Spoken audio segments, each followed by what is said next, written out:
일본 총리가 당선된 지 벌써 많은 시간이 지났음에도 앞으로의 전망이 끔찍합니다. 벌써부터 비리 사태가 드러나는가 하면 국민들을 담보로 저지른 행동들이 드러나면서 일본인들은 피눈물을 흘리기 시작했습니다. 어떤 일인지 살펴보겠습니다. 세계가 코로나19를 막기 위해 방역 고삐를 쥐고 있지만 일본은 확진자가 크게 줄어 차분한 겨울을 맞고 있습니다. 코로나19 환자가 줄어드는 정확한 원인이 밝혀지지 않자 변이 바이러스가 자가 소멸을 하고 있다는 분석도 나옵니다.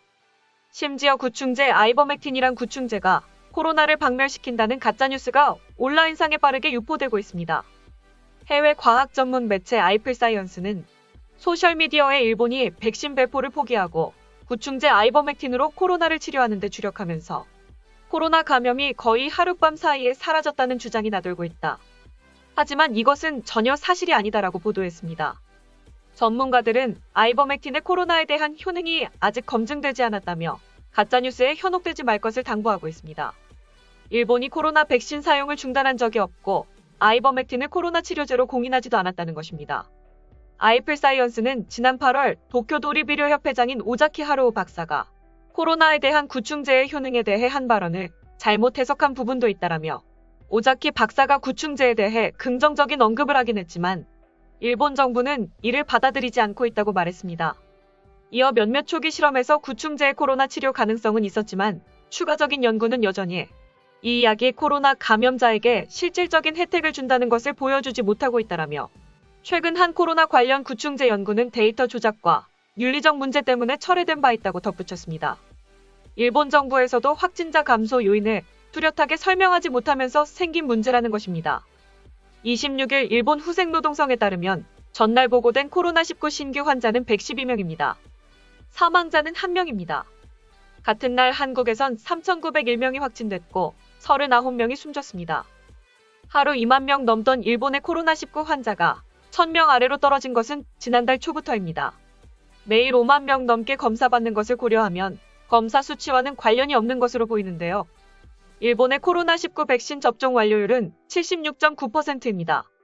한국보다 조금 낮습니다. 양국이 접종한 백신 종류가 다르다는 주장도 있습니다. 한국이 초기 아스트라제네카 백신에 집중했지만 일본은 화이자와 모더나 백신만 맞았다는 것입니다.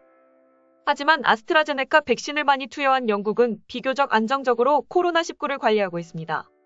대다수가 화이자 백신을 맞은 싱가포르에선 코로나19가 급격히 번지고 있습니다. 니혼테레비는 두 나라의 10대 접종률이 방역 상황을 가른 원인 중 하나라고 분석했습니다.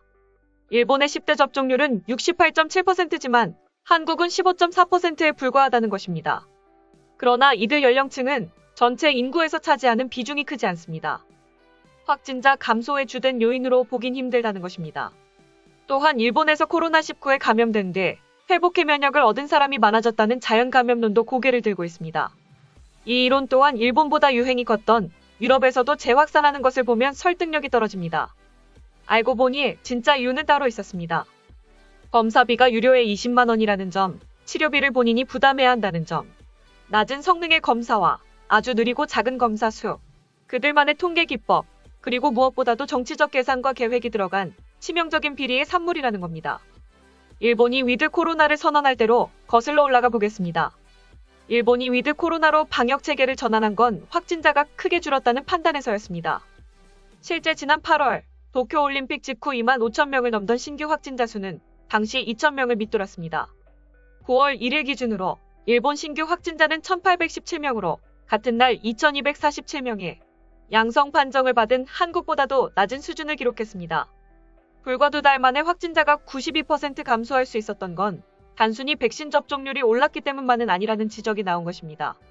당시 일본에서 백신 접종을 완료한 사람은 전체의 60%를 넘었습니다. 하지만 폭증하는 확진자 수를 감당하지 못해 유전자 증폭 검사 수 자체를 줄여 위드 코로나로 전환할 근거를 무리하게 만들었다는 비판이 나왔습니다. 지난 8월 9일 23만 건 넘게 진행됐던 PCR 검사는 9월에 하루 10만 건도 되지 않는 수준으로 떨어졌습니다. 9월 1일 기준 일본 PCR 검사 수는 8만 1,440건으로 같은 날 한국 16만 1,450건의 절반 수준에 그쳤습니다. 일본이 PCR 검사를 줄이면서까지 위드 코로나로 전환한 것에 대해 보수 성향의 산케이 신문은 차기 정권을 향한 스가 요시히데 총리의 선물이라고 평가한 바 있습니다. 이는 규제를 완화해 소비를 활성화, 암울한 일본의 경제를 살리고자 했다는 분석이 나오고 있습니다.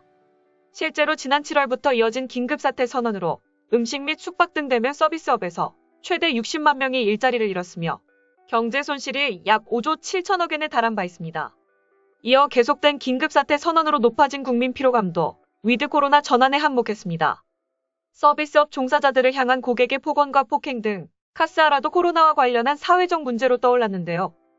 일본의 산업별 노동조합인 유에이젠센이 작년 서비스업 종사자들을 대상으로 실시한 설문조사에서 46.5%는 코로나19 이후 카스하라가 늘었다고 응답했습니다.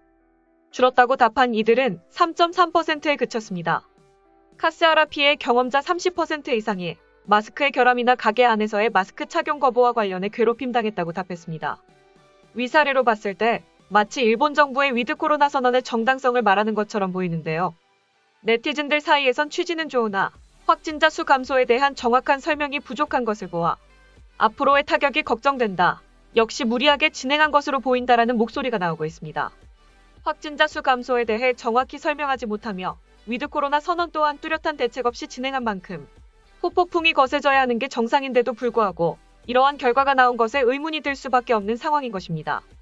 정치 전문가들은 이에 대해 새로운 총리가 당선된 지 겨우 몇 개월 만에 드러난 일본 정계의 끔찍한 비리 사태라며 사실상 일본 국민의 목숨을 담보로 노란한 사태이기 때문에 일본 국민들 입장에선 충격적일 수밖에 없다고 분석했습니다. 이어 정부에서 국민이 납득할 만한 근거와 대비책을 충분히 보이지 않는다면 구충제 사건과 같은 제3의 문제가 발생할 수 있어 빠른 대처가 필요할 것이라고 경고했습니다. 다음은 해당 소식을 접한 일본 네티즌들의 반응입니다. 이런 걸 보면 한국인으로 태어나지 않은 게 후회스럽다. 적어도 국민들 목숨을 담보로 정치적 이득을 취하진 않는 것 같습니다만 이번에 독도 대응팀을 만들겠다며 초비상 사태라고 선언하던데 이 문제를 덮기 위한 눈속임으로 보입니다. 국민들 목숨과 세금이 장난이구나.